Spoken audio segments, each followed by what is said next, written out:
Good afternoon, everybody, and welcome to session 6 of Getting Started with Lesson Study. This is the 6th of 8 sessions. Our session next week will be our last regular session, regular in terms of it'll be the last time that we meet as a whole group all together online. Week 8 will be individual meetings, a lot like week 2. So if we just look at who we have with us tonight, we know that Mary and Denise are not able to join us this afternoon, and we are just waiting for Kate and Julia to come online. They I can see that their notification is sitting there, and I think that Nilu may be joining Richard at Hillingdon because she's having some technical issues this afternoon. So I'm hoping that in a couple of moments we will have everyone who we're expecting to have this afternoon. Again, Mary and Denise send their apologies. They can't be with us this afternoon. Just as a reminder, we are going to turn off your microphones and webcam when we are speaking, and when we ask you to speak, if you would please turn on your microphone so that we can hear you. If you need to contact us at any time, please type the asterisk into the chat box to let us know that you have a question or if you're having problems. And again, we want to let you know that this session is being recorded and it will be available to view afterward. We will send you the link to this session along with the materials for session 7 sometime tomorrow. And again, another reminder that we are going to be using both GoToMeeting today, which we're all connected to right now, and I will be asking you to use a second Skype-enabled device for the smaller conversations that we'll be having as part of today's session. Our pairings today are going to be Julia and Kate, who typically are in the exact same room, so that will be fairly easy today. Jane and Charlene, Richard and Nilu, Stephanie and Karen, and Barbara and Amanda. And for today's pairings, we did try to put people together where we could, where we knew that you had similar research questions, because today we're going to be looking at how you turned your research questions into focus questions for the purpose of recording student observations. Again, we'll remind you of those pairings when we come to that part of the session. Again, does anyone have any questions before we get started this afternoon? If you would just type the asterisk into the box to let us know that you have a question, and we will open your microphone.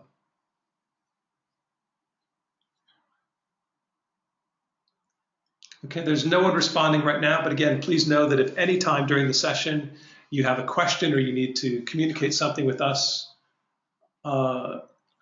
please use the asterisk in the chat box to let us know.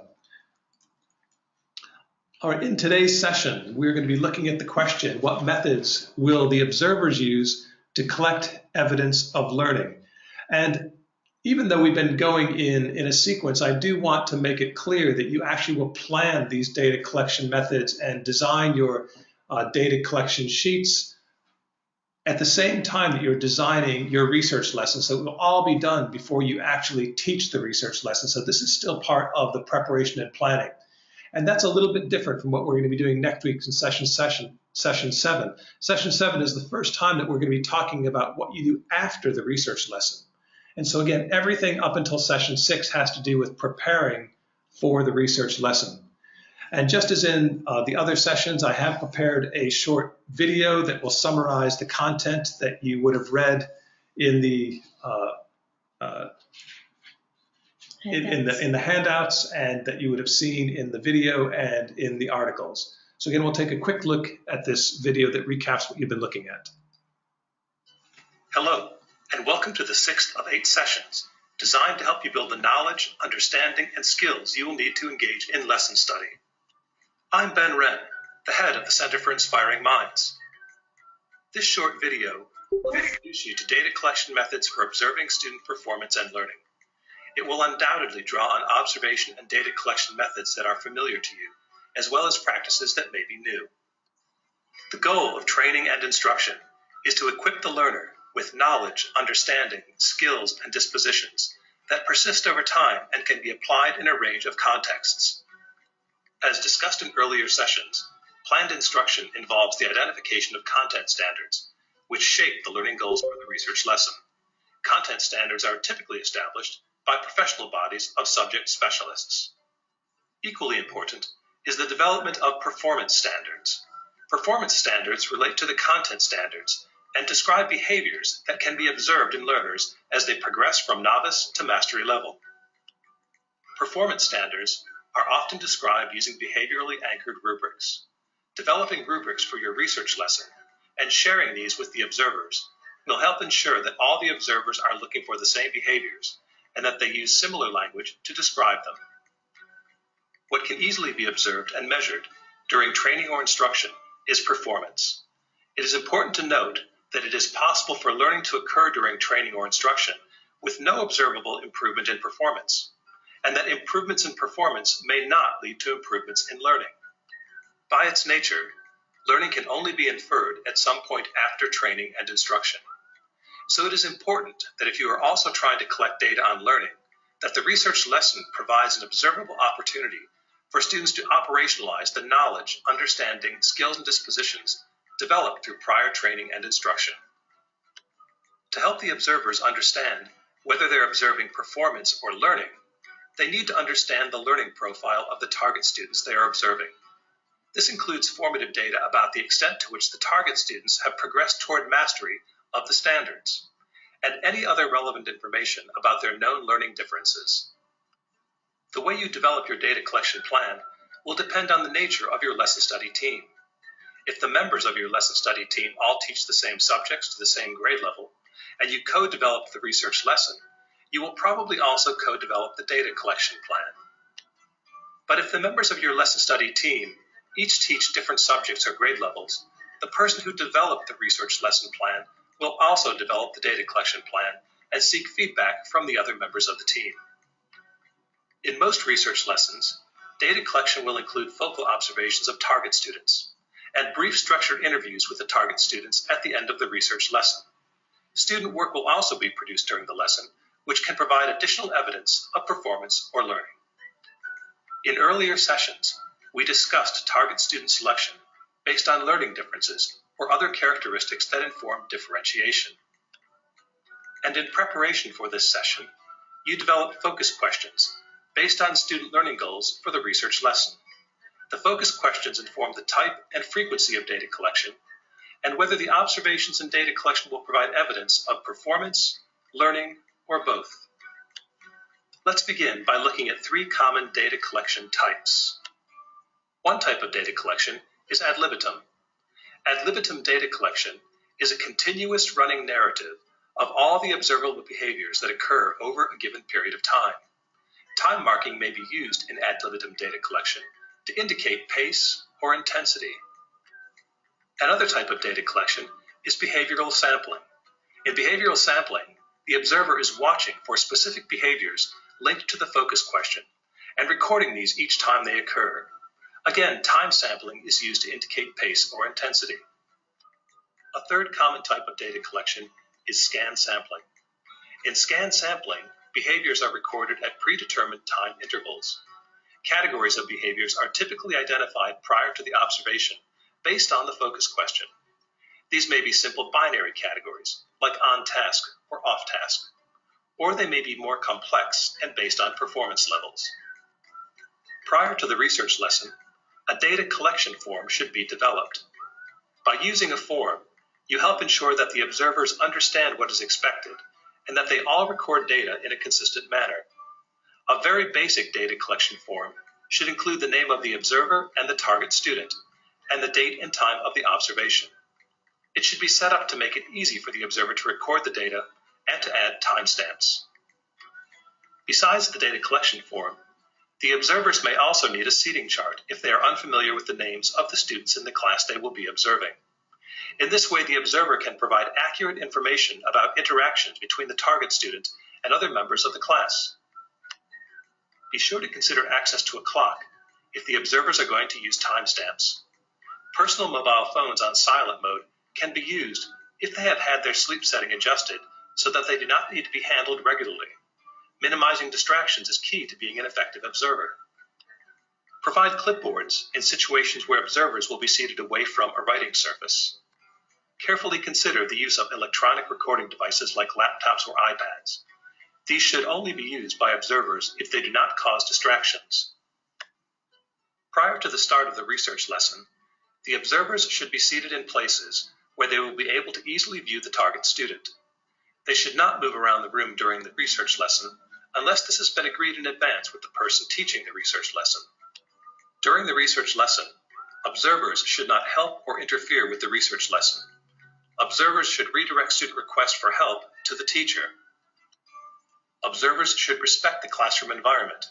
They should not check or respond to calls or emails on mobile devices, or engage in conversations with other observers or the teacher, or block student movement or views. At the end of the research lesson, the observer should introduce themselves to the target student they were observing and ask their permission to ask them a few questions about the class. The observer should use the structured interview questions and stick to the script, quickly noting student responses. The interview responses can provide another important source of information about the learning that occurred during the research lesson. Some research lessons will also include an exit survey to collect feedback from all the students about the research lesson. Surveys may collect data about student engagement, enjoyment, or the extent to which the students were challenged. Well-designed data collection during the research lesson supports rich post-lesson discussions. In the next session, we will be introducing professional dialogue protocols and other methods for discussing the data and the research lesson. Thank you for your continued interest in lesson study.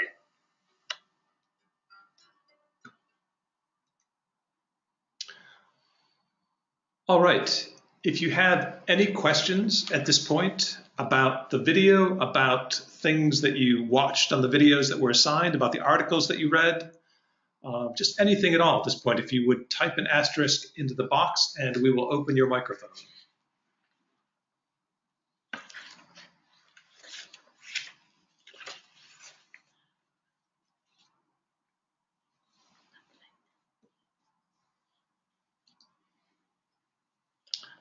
Okay, if there are no questions, we are going to move on to our first Skype pairing activity of the afternoon. And again, let's check and make sure everyone is joined online. I think that we have everyone here now. Julia, yeah, everyone is here.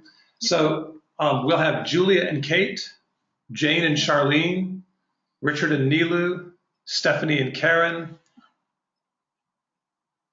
and Barbara and Amanda. Yep. In this paired discussion, it's going to follow a format similar to the ones we've used in the other sessions. I want you to think about the reflections that you wrote on Learning Log 6.1, so your reflections on the video that you watched, on the 2 articles that you read, and anything that you would have read in the preparatory materials.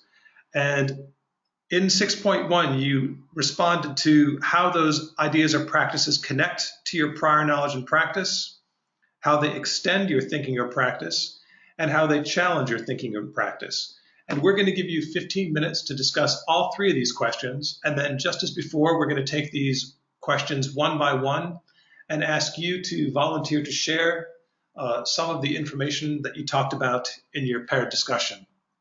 Again, if you have any questions during the paired discussion, if you type the asterisk into the box and we will open your microphone.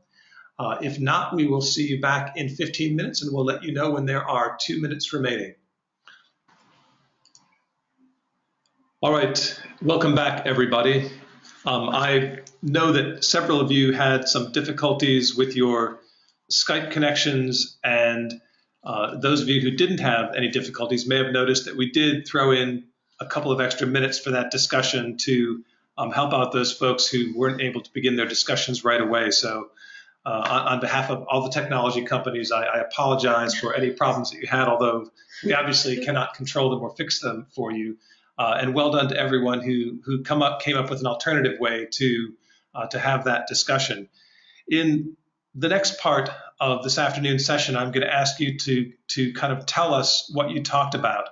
And if, in fact, you were not able to have a complete discussion and you, in fact, recorded a lot more information on your Learning Log 6.1 than you had an opportunity to discuss, please feel free to share things with us that you didn't have a chance to talk to in your paired discussion. So we're going to start with this first question. How do these practices and ideas connect to your prior knowledge and practice? And again, like the other sessions, I'm going to ask you to volunteer to share what you talked about in your paired discussion, or to share things that you recorded when you did your written reflection on your learning log. And again, if you put an asterisk into the box, we will open your microphone. So how do those ideas connect to your prior knowledge and practice?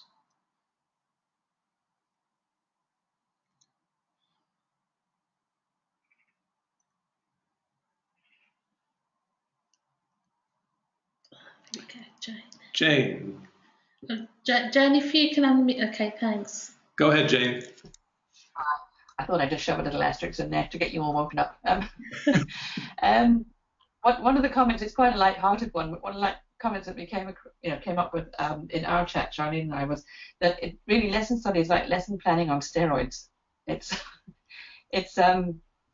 everything that we ever knew about lesson planning, but it makes you very, very conscious of the process itself and of the behaviors that you're to expect and so on. So for us, it was very much an awakening moment, or a revival of all the things that we already know about lesson planning. Great, thanks for that, Jane. And I think that observation is a really accurate one. The idea behind lesson study is that it's an opportunity to take a very, very thorough approach to planning and documenting learning that you could never do in everyday practice. But the idea behind lesson study is to pause from time to time, to plan these very structured lessons, and to really understand the learning that comes out of them. So absolutely, I'm glad that most of you are actually finding that this looks very familiar, and that it's only kind of the rigor and the kind of the depth of planning that differs from what you do on a day-to-day basis. We've got Karen. Karen. Sorry, I need to unmute her microphone. Okay, go ahead, Karen. Oh, Karen, if you unmute your microphone, please. There you go. Go ahead. All right. Yeah. So when I connected just the idea of listening to students when you're in a situation where you're observing, or even as a teacher when I'm walking around during a learning activity, I think the best feedback I can get is just listening to students talk about their ideas, or even asking them to explain what they're learning and thinking. I think that's more useful as an observer or as a teacher than, checking off a certain teacher moves, or looking for elements of the lesson. Just looking to the students as a source of data about their learning.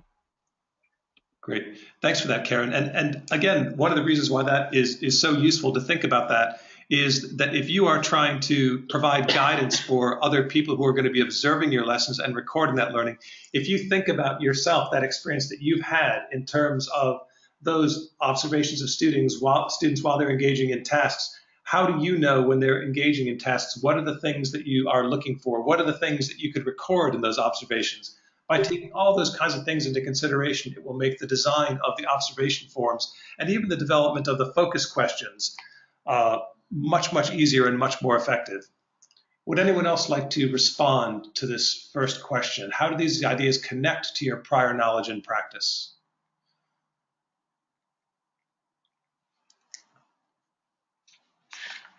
All right, let's move on to the second question. And that is, how do these practices and ideas extend your thinking or practice? So how do they take the things that you were doing before and maybe move them to a slightly different place or a slightly different level? Again, if you type an asterisk into the box, we will unmute your microphone.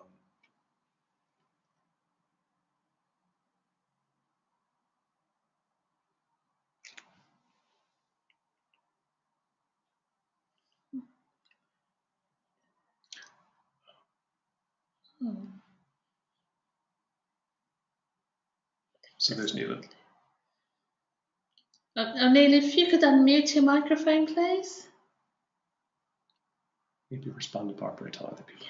Hi. Thank you, Neela. Go ahead. Yeah, I was just thinking, looking at this lesson study, and especially the articles which you had sent to us.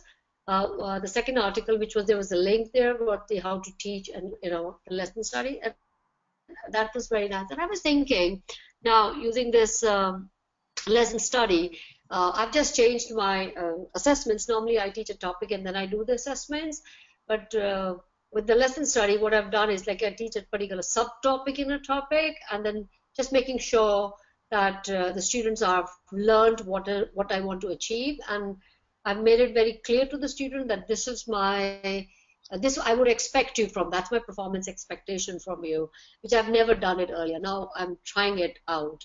And I think that helps because the students really know what I'm expecting them to learn from this particular subtopic in the class. Yeah. Great, thank you for that, Nilu.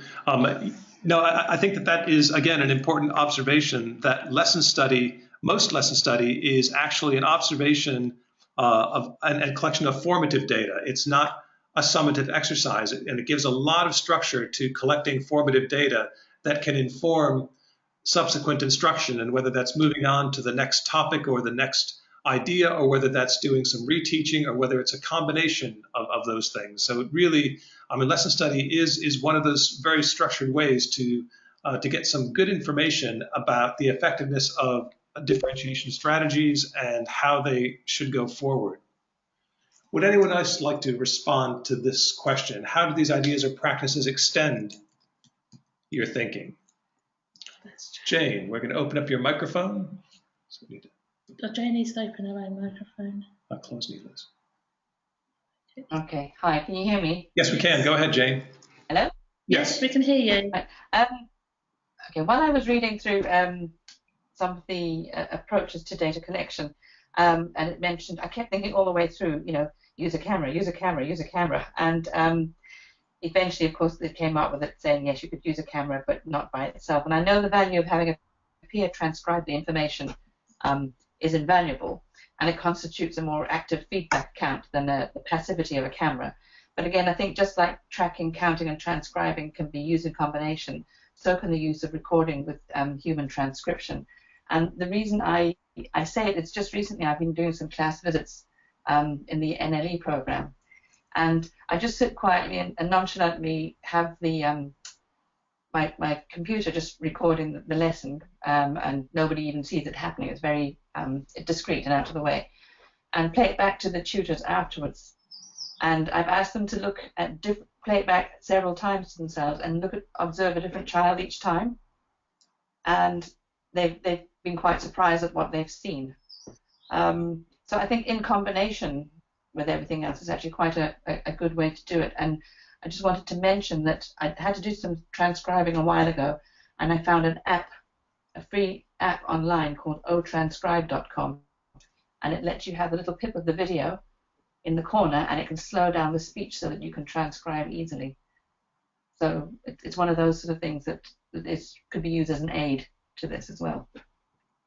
Great, Jane. Thank you for that. Yeah, even though we haven't talked very much about using cameras to record those focal observations, as Jane said, in lesson study, while it's a perfectly acceptable practice, it typically is not recommended as a sole practice. And part of the reason for that is the actual learning that takes place for the observer. So this isn't just about the teacher learning about the research lesson. This is actually learning that happens, to every single person who's participating in that. And lesson study does place a big emphasis on this face-to-face dynamic and the learning that happens through that. And again, it's not to say that a camera isn't another great tool for collecting that data. So thanks for that, Jane. Thank you for noticing that in the fine print of that article and clicking through to those links. Would anyone else like to respond to this question? How does it extend your thinking or practice? Let's move on to the last. Oh, Amanda. Oh, okay. We'll go ahead and open your microphone. Okay, Amanda, okay, go ahead. Hi, I was just thinking, I'm doing my question around the idea of book clubs and a collaborative conversation, and I've recorded them in the past and had students kind of look at, more for students to reflect on their own learning. So I guess that's the way that it's extending my practice again, is I was thinking that some of that information, which will be certainly helpful for me, but if for example, a teacher was recording when a new topic came up and the number of responses that were directly linked to that topic, just in a sort of a counting manner, like with tally marks, before a new topic was brought up again. I think that information would be interesting for students to reflect on as well. No, absolutely, Amanda. There are a lot of practitioners in lesson study who actually look for ways to engage students as collaborative researchers, just as the observers are. So that absolutely is something that could be really beneficial, and as you said, would extend the practice. Let's move on to the next question, which is, how do these practices or ideas challenge your thinking or practice? So what questions does this kind of structured data collection raise for your practice?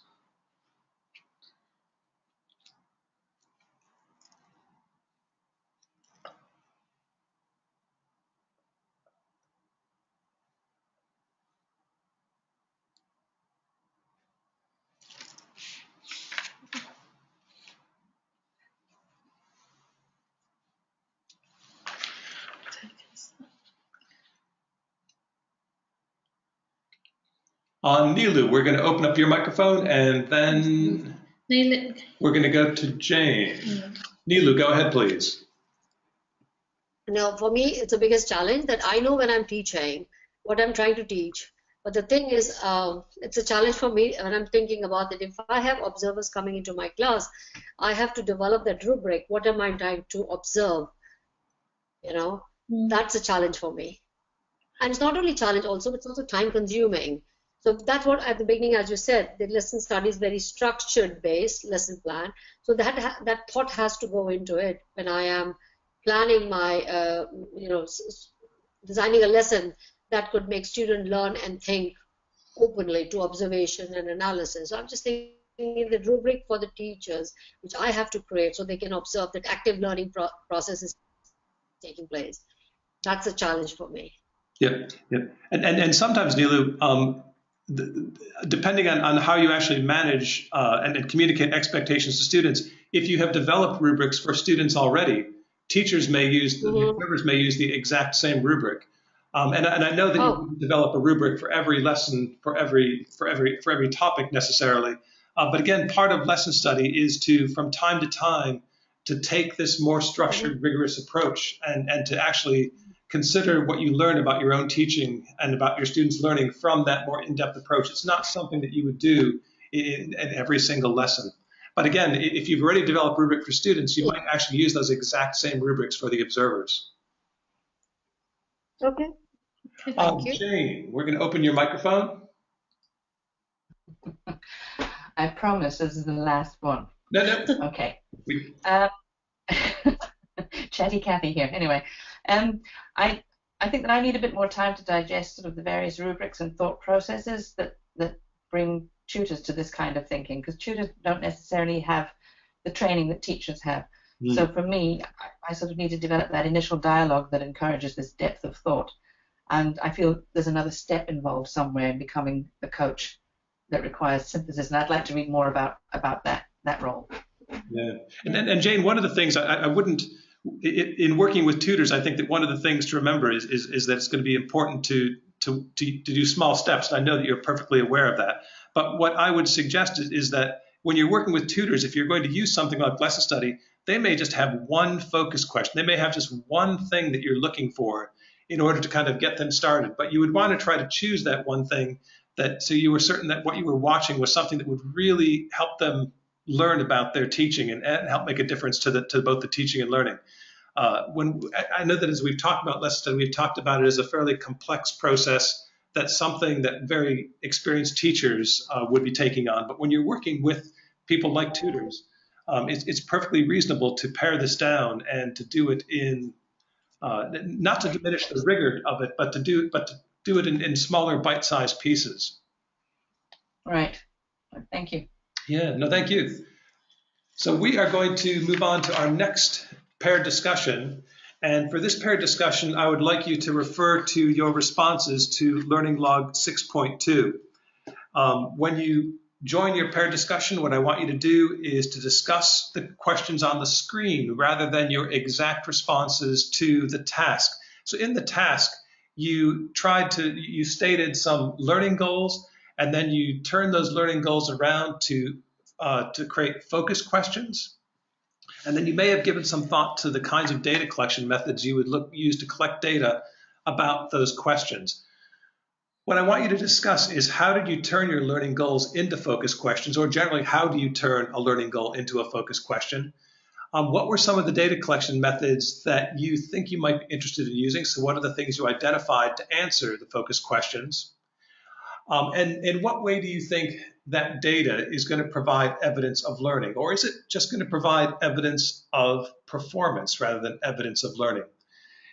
If you didn't do Learning Log 6.2, and I want to say this because as we go further and further into the course, we kind of work more and more into the hypothetical. Some of you may still not be exactly certain about your research question or the research lesson, and now we're already asking you to design learning goals and focus questions. And so this may be several steps removed from the actual concrete bits that you've figured out so far. So if in fact you found this exercise really difficult or weren't certain how to respond, if you could use this time to share your research question with your partner and use this opportunity to discuss how you would actually develop learning goals or focus questions based on your research question. So if you need to back up and do something a little bit more basic, that is perfectly acceptable during this exercise. We're going to give you 10 minutes. We're going to give you 2 minutes. We'll tell you when there's 2 minutes remaining. And I'm hoping that everyone has figured out how to connect successfully. So whether you're using a mobile phone or Skype or some other device, that you all have a plan for how you're going to reconnect with your partner to have this paired discussion. If you want to go ahead and begin the 10 minutes, and we'll let you know when there are 2 minutes remaining. Thank you. Hi, welcome back, everybody. I hope that Skype connection, or however you connected with in your paired discussion, went a little bit smoother this time. Similar to what we've done last time, we are going to ask you to think about what you talked about in your paired discussion or what you recorded on Learning Log 6.2 and share anything from that you would like to with us. And we're going to do a round robin. We are going to open people's microphones one at a time. We have 10 people joining us today, so we are going to start with Stephanie and work our way down the list. And again, if you want to pass, just tell us that you'd like to pass your turn, but we'll give everyone a chance to share a little bit about what they talked about or what they recorded in that Learning Log 6.2. Stephanie, go ahead, please. Right, okay. I just talked to Karen, and we ended the conversation with her talking about her project. And Ben, I've lost my train of thought. I can't even remember what I talked about my own project. I'm really sorry. It's late here, and tomorrow's conference. Can we come back to I will asterisk. Yes, please. I will asterisk, and I will do my best to try and fight this kind of premature amnesia or whatever it is, Alzheimer's. All right, we're going to switch over to Barbara. Okay, thanks. Cheers. That's just turned herself off. Barbara, if you can turn your mic on, please. Thank you. Hi, Barbara. Go ahead. I don't really want to. I feel a bit the same as Stephanie. Can you hear me? Yeah, we Yes. can, yeah. It must be that warm weather. Yeah, I think it is late, and we've been working. We haven't had a weekend. This is going to be a 15-day week. Oh my God. It's quite hectic. Yeah. I don't know. We didn't really talk about those questions. We were sort of talking about. The thing is, we were talking about how the students. I'm finding it quite difficult with my third graders to get them to talk and think critically about things that we're doing in class, and we haven't, Charlene, Stephanie, and I haven't had a chance to really talk about because we're so flat out at the moment, to talk about exactly what we're going to focus on in the lessons, because the three of us are actually going to do, you know, our goal is related to our research question. So we haven't really had a chance to talk about exactly what we're going to do. We said today that we're going to make this a priority to actually get into this, and tonight I think has given me, maybe us, a lot of food for thought with, you know, with actually creating rubrics for the observers, and you know, it's a lot of planning, it's a lot of talking, a lot of discussion. So maybe we went off a bit off topic, but I think this, for me, this tonight's session has given me a lot of sort of direction. Right. If I just have time to put it into practice. Great, Barbara. No, thanks for that. Okay. We are going to open Jane's microphone now in just a moment. Okay, go. Jane, go ahead. Hello. Yeah, hi, Jane.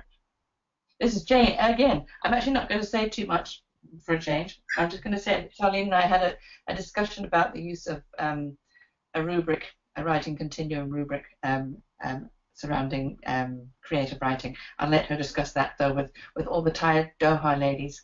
Okay. Okay. That's it from me. Great, thank you, Jane.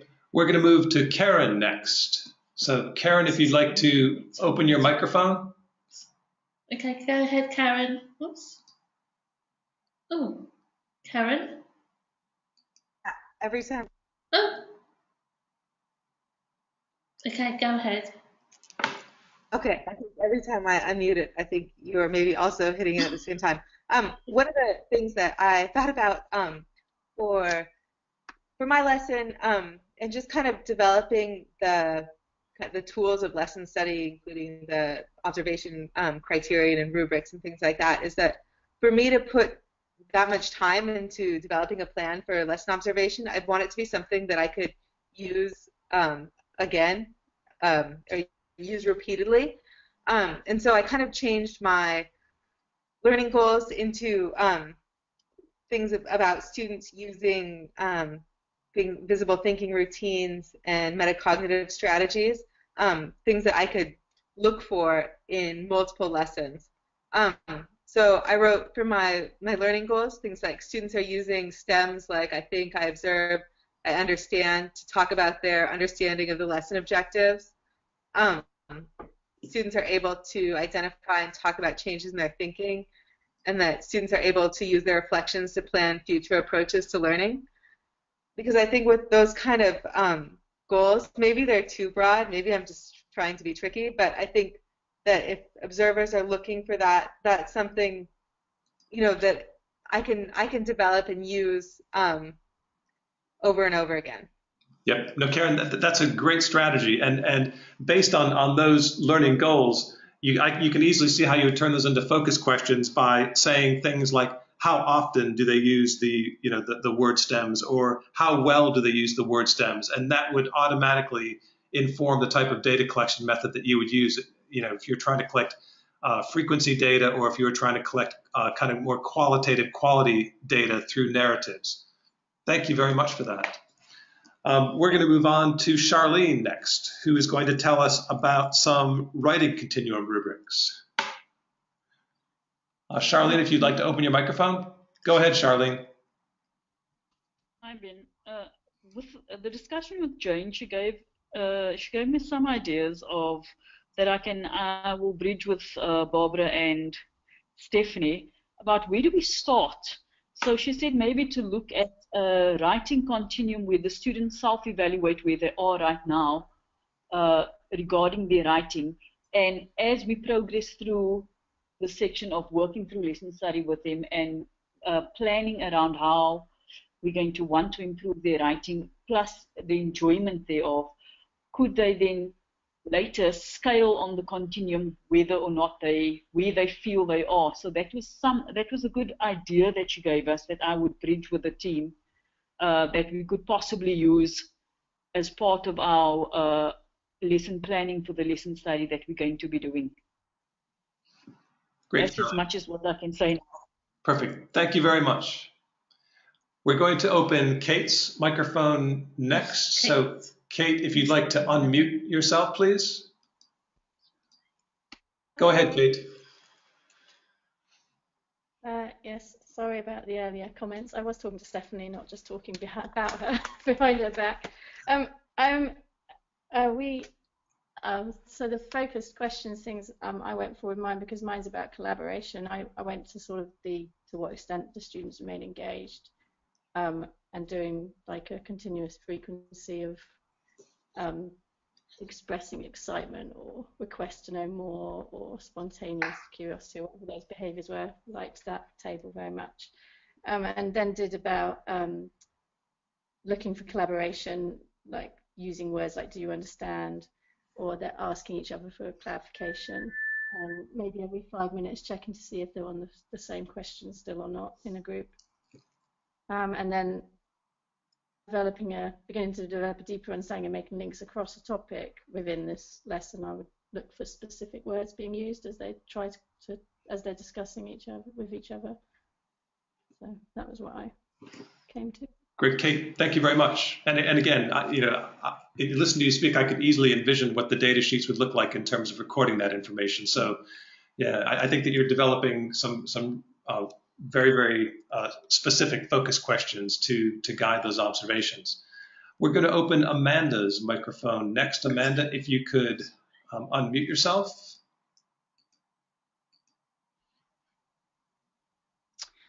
Go ahead, Amanda. As far as how I turn my learning goals into focus questions, I felt like I'm looking at book club conversations, specifically how they collaborate and actually build a conversation together versus sharing individual thoughts, and how that impacts their interpretation and comprehension skills.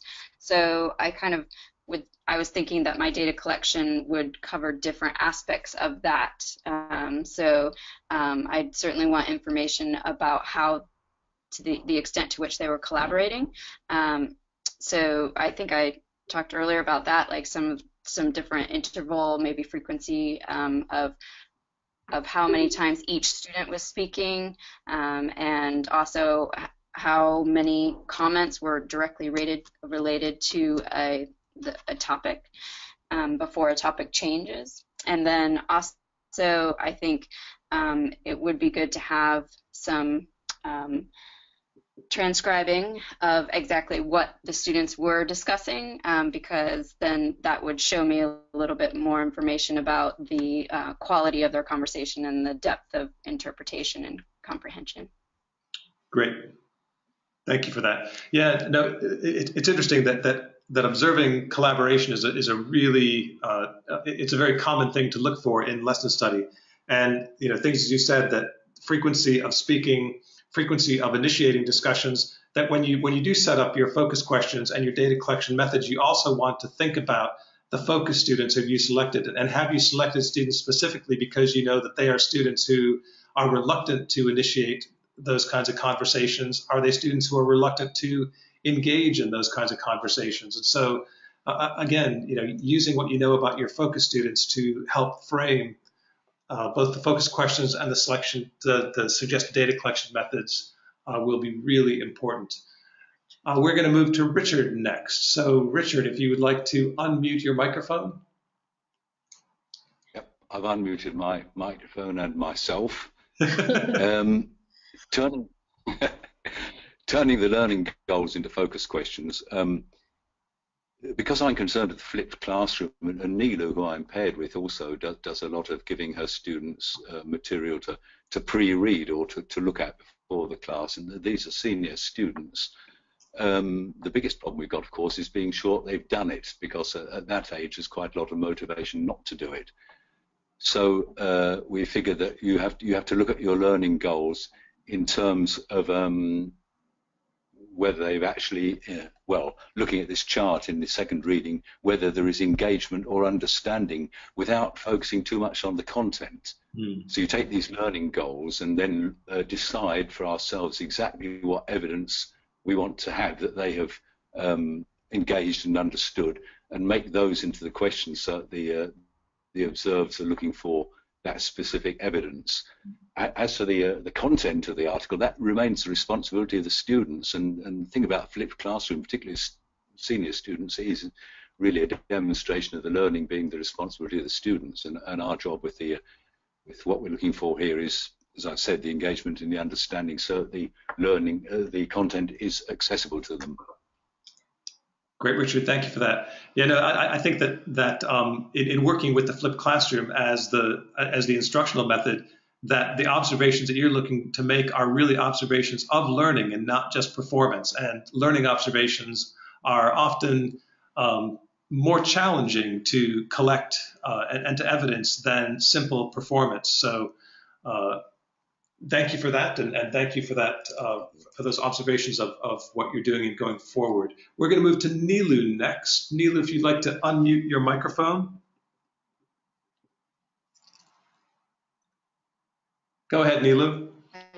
Hello. Yeah, hi. I think Richard did tell everything about, we were discussing about it, but I think I just want to add to the Richard's comments what we made.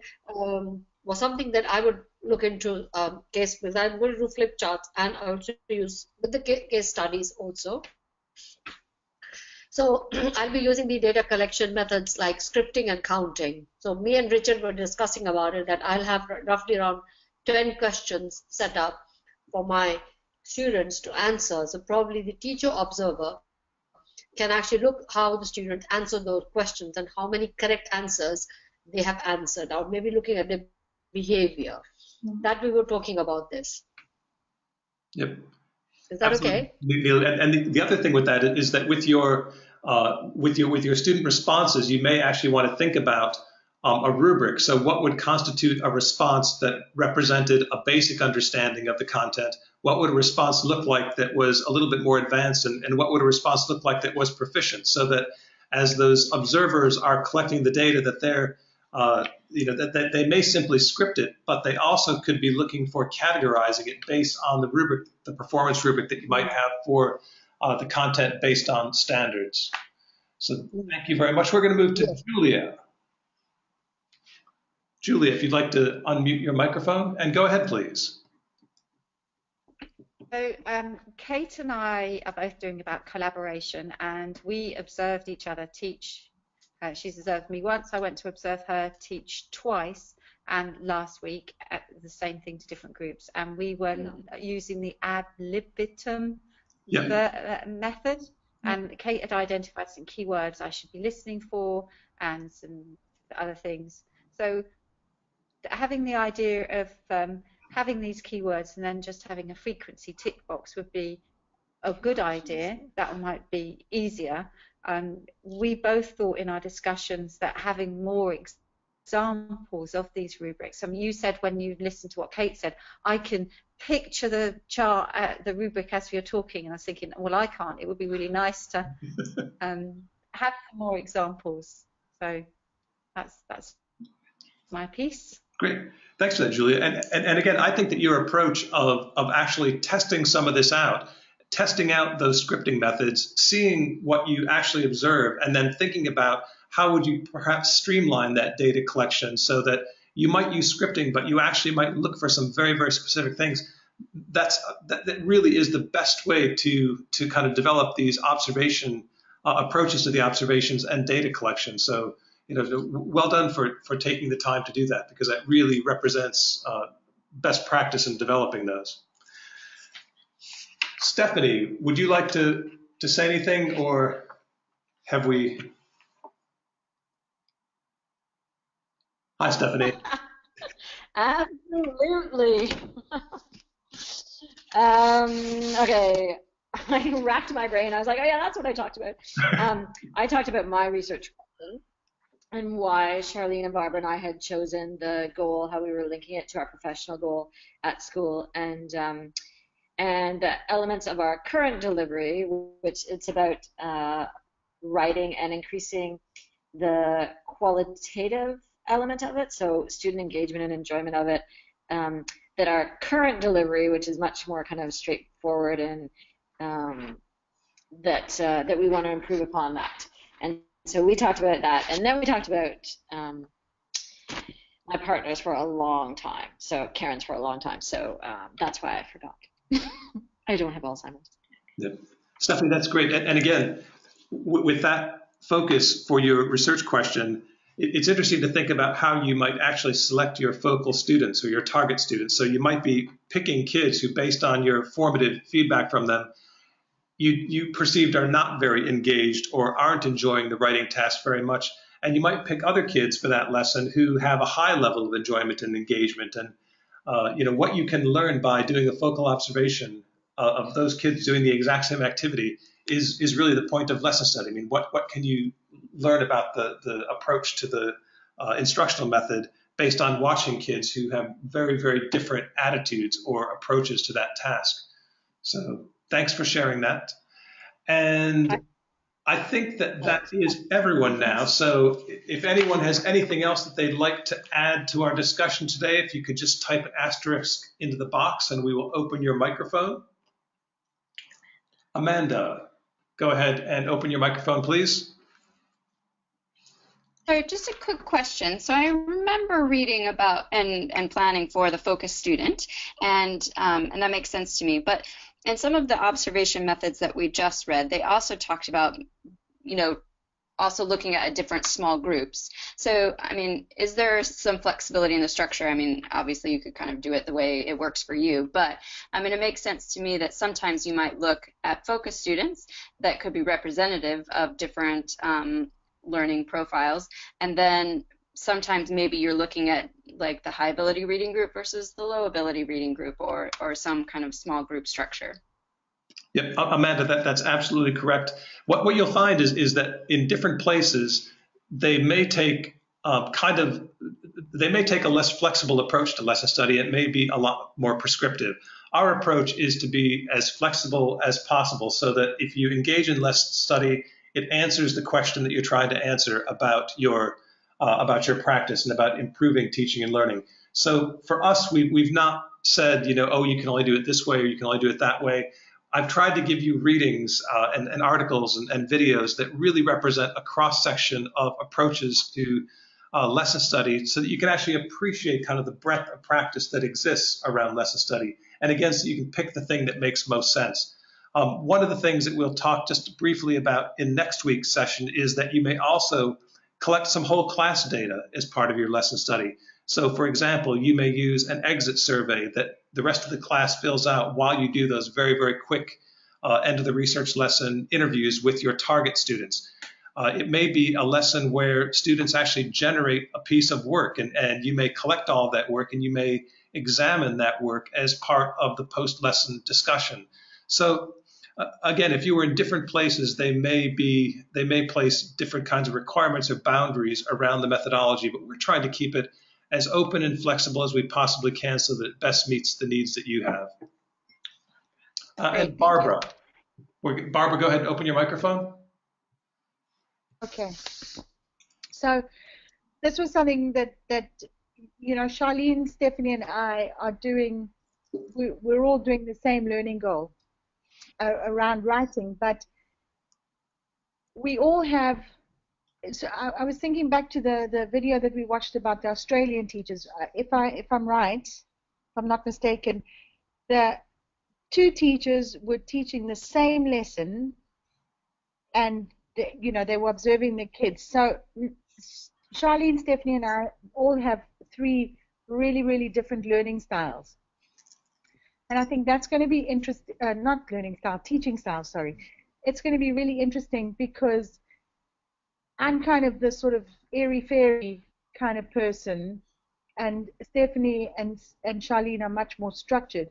And if we're coming up together with one sort of lesson plan or one way of teaching writing to see how it engages the students, that's going to be really interesting to see if I can change or if they can change, Or if your research lesson embraces all of those things, it's a blend of those things.